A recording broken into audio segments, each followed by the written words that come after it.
So we're back with another Wednesday how-to episode.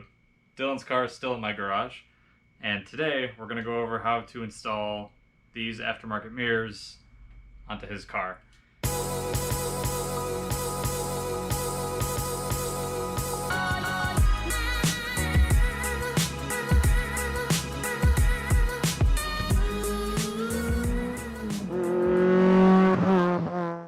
If you've been around, you've seen the ones that I have on my car. I essentially just have the carbon fiber version of these because I'm extra and I love carbon fiber. These are just a little bit of a cheaper version. The carbon ones are kind of unbelievably expensive for what they are. But today I'm going to walk you through how to take the stock mirrors off of Miata, how to adapt these bases to fit because these will not fit in the stock mounting locations, and then how to put these on the car and set them up right so that they don't wiggle around on you while you're driving. It's pretty straightforward. The kit is really comprehensive that Dylan bought. It's a kind of two pieces. We'll put both of the links below for both the mirrors and the Slick Auto adapter kit. The Slick Auto kit is the same one that I have on my car. The only difference that he's going to have is this housing. When you're taking mirrors off, you want to be pretty careful. There's one little slit down here that you're just going to pop either a plastic screwdriver or something in. Don't use metal, you're going to scratch your paint. If you don't have the other option, kind of maybe put a towel behind it. I like this plastic interior trim removal set, just got it on Amazon. So you just slide it up underneath and kind of pop it. And then there's your base, and if you twist it, you can see there's a bolt here and there's another one over here on the other side. That's all that holds the mirror onto the car. So two of those, back them off, and then we'll throw the other mirror back on.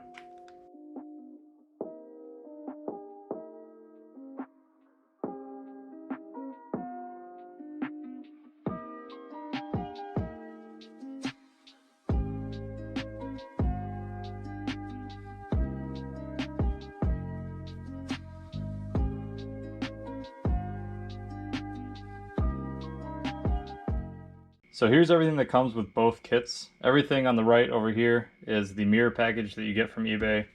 And then everything on the left over here is the package you get from Slick Auto. So what we're gonna end up having to do is take these bases here and swap them out for these over here. These are Miata specific, and these are just, universal. I kind of want to throw them on whatever car. Other than swapping out this piece here, everything else stays the same and gets reused. These bases will bolt up onto these bases here. You can see the threaded holes in the center. And then this bolt pattern, this outer bolt pattern here, is correct for the Miata door. So this is what's going to, sandwich. You'll kind of get the stack up. And that sandwiches into the car. And then you have your mirror mounts that look almost like this. So first things first is taking these apart. It's actually pretty simple because they were pretty loose from the box. All you're going to do is spin this counterclockwise. Everybody knows lefty loosey, righty tighty. That pops out. This screw up top should back out. We'll get to that in a minute. And then to separate this base here, you see the two wrench flats on the outside of this silver piece here. We're just going to grab onto that with a wrench and loosen this and back them off. The wrench I'm using is a 5/16. There might be a metric variant for it, but this is the one that fit the nicest, which is not a surprise because these are universal. So once you got that loose, just back it off. It's quite the long screw here. There we go. So this part is the part that we will not need anymore. You can throw it out, do whatever you want with it. Here's the part that we're going to swap it out with. It is also threaded on the inside here. Probably can't see it on camera, but this part is just going to thread back into that. Now we're going to snug it up with the wrench. It wasn't extremely tight when I took it apart, and it doesn't need to be extremely tight when you put it back together. If you want, you can Loctite it. I don't think it's worthwhile. Mine aren't Loctited, and they haven't fallen off after 4,000 miles. So once you have the base swapped out, or the base rod swapped out, you'll have to take this off to get it into the next setting. And then we also still need to take out this guy up here. You could probably reuse it, but the hardware that Slick Auto sends is a little nicer, so for the sake of looks, we're gonna swap them out here. It's not that hard, this just some threads. And then you take the new base, and you're just gonna slide it into the bottom there, and it should line up top here, and you will take the nut that you just took out of there, or the bolt that you just took out of there, and thread it back in. So this one you can always tighten when it's back on the car. So you don't have to make it super tight. You want to be able to move this base around to get it in the right position on the car. But there you have the base. You know, that's your swapped over mirror. So the part that I've always found tricky with my mirrors, which is going to be the same for Dylan, is the only way you can tighten how loose this base is through the bottom here. So it's kind of similar to a regular Miata mirror. We're going to take this guy over here, this wrench, and snug it up. So you want to be able to move it when it's on the car.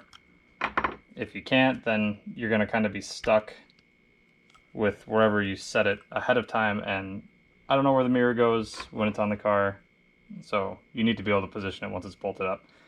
So all it is a set screw, and it kind of clamps down on the ball socket that's in here. I can move it still pretty easily, so we're going to tighten it down some more.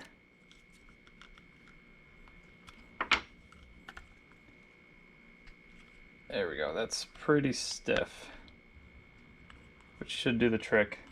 So the next step is we're going to bolt this adapter plate to the bottom, and this is what converts it to a stock Miata mirror bolt pattern, and then we can just throw it on the car. It might help to have a second set of hands here. I'm by myself today, so I'm just going to make it work.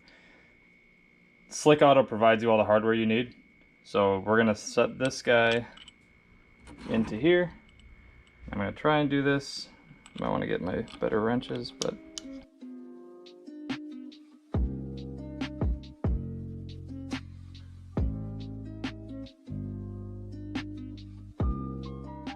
so there's your adapter base bolted up.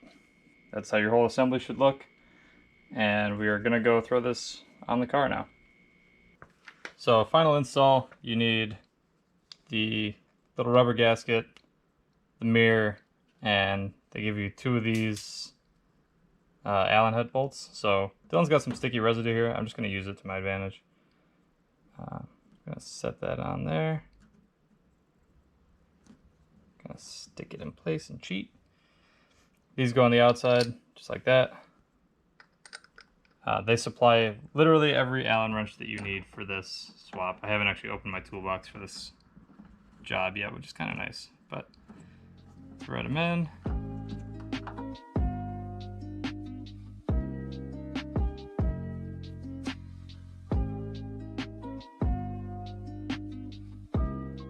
And these you can tighten down because they are permanent.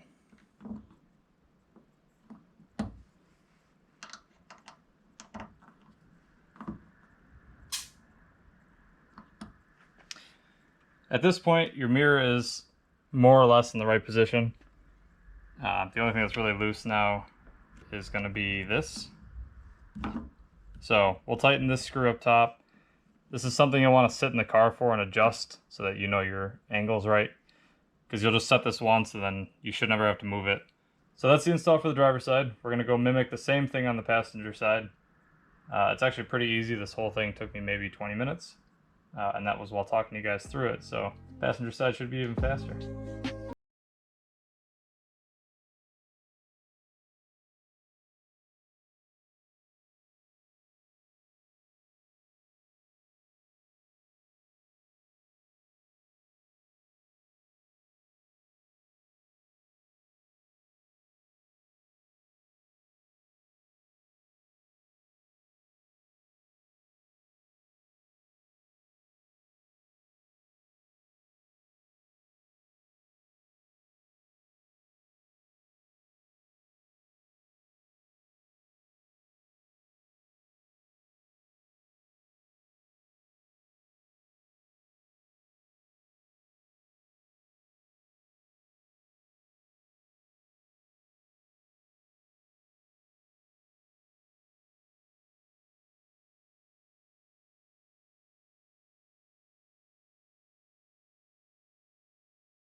More types of content, showing different installs, doing different tests with both engines, doesn't matter. Yeah, hit us up. I'm always listening. I love responding to comments and seeing what you guys have to say.